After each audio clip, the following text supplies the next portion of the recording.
અને આપણે થાંભલા અને તાર માટે લડવાનું હવે 400 ગણું નહીં 500 ગણું આ ખર્ચો કોને એના બાપા દેવા આવશે? ગમે તે ફોન કરો 500 ગાડી લઈને અમે પહોંચી જશું.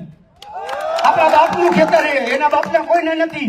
ખેડૂતોનું કંપની સામે ઉગ્ર વિરોધનું આહવાન. 15 દિવસમાં જ વીજ થાંભલા હટાવવાની પણ ચીમકી આપી દેવામાં આવી છે. ભજન અને ઢોલ નગારા બહુ વગાડ્યા, પરંતુ હવે એ ઠંડો પડવાનો સમય નથી.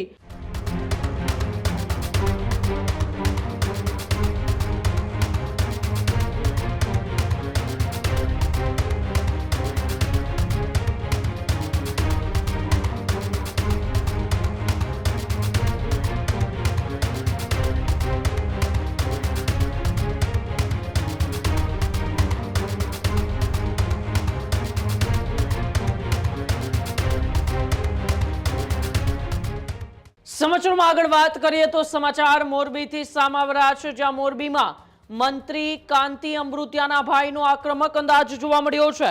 જે આ મોરબીમાં કાંતિ અમૃતિયાના ભાઈનો આક્રમક અંદાજ. ખેડૂતોનું કંપની સામે ઉગ્ર વિરોધનું આહવાન. ખેતરે કંપનીના લોકો આવે તો મારવાની ધમકી છે તે કાંતિ અમૃતિયાના ભાઈએ આપી છે. 15 દિવસમાં જ વીજ થાંભલા હટાવવાની પણ ચીમકી આપી દેવામાં આવી છે. થાંભલા નહીં હટે તો ઉખાડી કાઢવાની ચેતવણી પણ એ ખેડૂતો દ્વારા આપવામાં આવી છે. આપણે ઠંડા પડવાનું નથી, આવી હાકલ છે તે કાંતિ અમૃતિયાના ભાઈ કારા અમૃતિયાએ કરી હતી. ભજન અને ઢોલ નગારા બહુ વગાડ્યા, પરંતુ હવે એ ઠંડો પડવાનો સમય નથી. 500 ગાડીઓ સાથે પહોંચવાની પણ ખેડૂતોએ હાકલ કરી. નિવેદનને લઈને મોરબીમાં ફરી એક વખત રાજકીય ગરમાવો આવ્યો છે. તે જ કાંતિ અમૃતિયાના ભાઈ જેઓ જેતપરમાં 19 દિવસ સુધી ઉપવાસ પર બેઠા હતા અને ત્યારબાદ ફરી એક વખત હવે ખેડૂતોને આહવાન કરતા કાંતિ અમૃતિયાના ભાઈ કારુ અમૃતિયા છે તેઓનો આક્રમક અંદાજ જોવા મળ્યો છે. તેમણે કહ્યું છે કે ખેતરે જો કંપનીના લોકો આવે તો તેમને મારીને ભગાડવાના છે. 15 દિવસમાં જ વીજ થાંભલા હટાવવાની ચીમકી છે તે પણ આપી દેવામાં આવી છે. 500 ગાડીઓ સાથે ફરી એક વખત ગાંધીનગર પહોંચવાની વાત છે તે પણ કરવામાં આવી છે. ત્યારે ફરી એક વખત રાજ્ય કક્ષાના મંત્રી કાંતિ અમૃતિયાના ભાઈ કારુ અમૃતિયાના આ નિવેદનથી મોરબીની અંદર રાજકીય ગરમાવો છે તે વધતો જોવા મળી રહ્યો છે. આટલી મારી બહેનો ભાઈઓ અને ખેડૂત કામમાં ઠંડા પડવાના છે. હજી એને ખબર નથી ગાંધીનગર પહોંચવાનું છે. અને આ જોગમાં આપણે પ્રોગ્રામ પેલા હતો ને, ધ્યાનમાં રાખજો. એમ તાણે ઉભું રહેવાનું છે. હવે અમુક જે માનો કે કલેક્ટર સાહેબ આવે કે કોઈ બી આવે તો કોઈ ખેડૂત ભાઈએ સાઇન કરવાની નહીં કહે, બરોબર? અને આપણે થાંભલા અને તાર માટે લડવાનું હવે 400 ગણું નહીં 500 ગણું આ ખર્ચો કોને એના બાપા દેવા આવશે? હવે 500 ગણું લેવાનું ત્યાંથી મૂકવાનું નથી. અને હવે આપણે જે તાર ને થાંભલા જેમાં નખાઈ ગયા 15 દીની મુદત આપી લઈ જાવ તમારા, નકર અમે કાઢી નાખવાના. હવે આ કમિટીને કહી દીધું 15 દિવસ આપણે કલબલિયા નથી વગાડવા, ઘણા વગાડ્યા.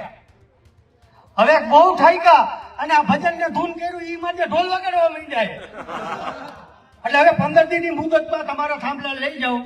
અને આજે વાવડી ગામમાં આખા ગામને ઉપાડી ગયા, પણ એ સરપંચનો ફોન આવ્યો કે અમે કહી તો આવો, બાકી આપણે 500 ગાડી લઈને જવાનું.